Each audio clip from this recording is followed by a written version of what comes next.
Hello friends, Suneera's Bangalore recipe-ലേക്ക് എല്ലാവർക്കും സ്വാഗതം.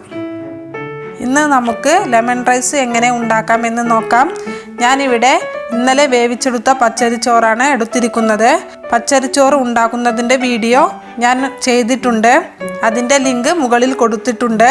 പിന്നെ ചൂടുള്ള ചോറ് കൊണ്ട് ലെമൺ റൈസ് ഉണ്ടാക്കുകയാണെങ്കിൽ കട്ട പിടിച്ചു പോകും. അതുകൊണ്ട് ചോറ് തണുത്തതിന് ശേഷം മാത്രം ഉണ്ടാക്കിയാൽ മതി. അപ്പോൾ നമ്മുടെ ലെമൺ റൈസ് കറക്റ്റ് പെർഫെക്റ്റ് ആവുകയും ചെയ്യും.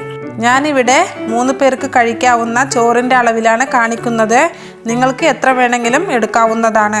അപ്പോൾ നമുക്ക് ഇതിന് വേണ്ട സാധനങ്ങൾ എന്തൊക്കെയെന്ന് നോക്കാം. വലിയൊരു നാരങ്ങയുടെ നീരെടുത്തിട്ടുണ്ട്. ചെറുതാണെങ്കിൽ 2 എണ്ണം എടുക്കണം.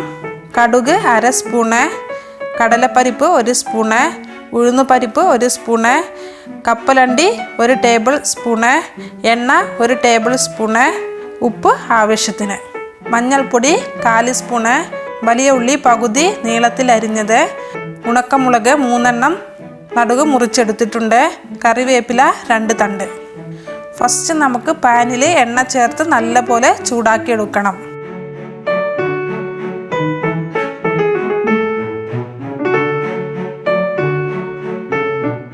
ഇനി ഇതിലേക്ക് നമുക്ക് കടുക് ചേർത്ത് കൊടുക്കണം.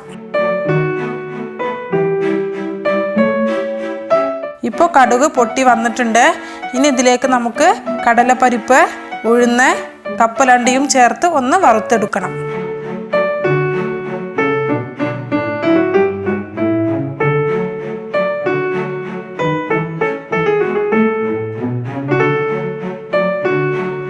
ഇപ്പോൾ വറുത്തെടുത്തിട്ടുണ്ട്.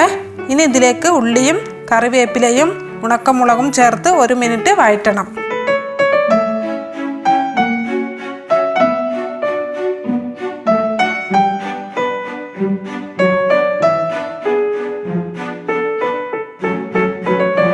ഇനി നമുക്ക് ഇതിലേക്ക് നാരങ്ങാ നീര് ചേർത്ത് കൊടുക്കണം. എന്നിട്ട് മഞ്ഞൾപ്പൊടിയും ചേർത്ത് ഇളക്കി കൊടുക്കണം.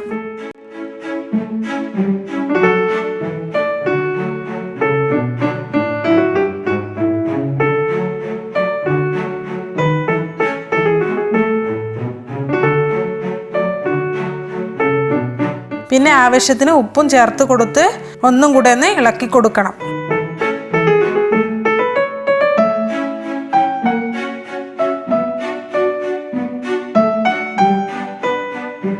ഇനി ഇതിലോട്ട് നമുക്ക് ചോറ് ചേർത്ത് കൊടുക്കണം.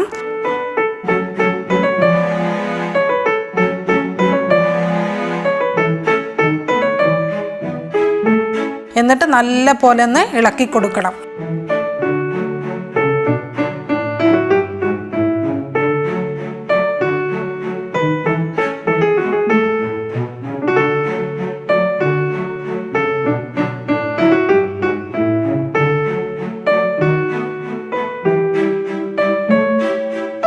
ഇപ്പോൾ ഞാൻ എല്ലാ ഭാഗത്തും മസാല ആകുന്നത് പോലെ നല്ല പോലെ ഇളക്കി എടുത്തിട്ടുണ്ട്. ഇനി നമുക്ക് മൂടി വെച്ച് ഒരു 5 മിനിറ്റ് തീ കുറച്ച് വെക്കണം. ഇപ്പോൾ 5 മിനിറ്റ് കഴിഞ്ഞിട്ടുണ്ട്. ഇപ്പോൾ നമ്മുടെ ലെമൺ റൈസ് റെഡി ആയിട്ടുണ്ട്. ഈ ചോറിലേക്ക് ഉപ്പും പുളിയും എല്ലാം പിടിക്കുകയും ചെയ്തിട്ടുണ്ട്. ഇനി നമുക്ക് സ്റ്റൗ ഓഫ് ചെയ്ത് ഒരു പ്ലേറ്റിലോട്ട് സെർവ് ചെയ്യാം. അപ്പോൾ ഈ റെസിപ്പി നിങ്ങൾക്ക് ഇഷ്ടമായാൽ കമൻറ്റ് ചെയ്യുക.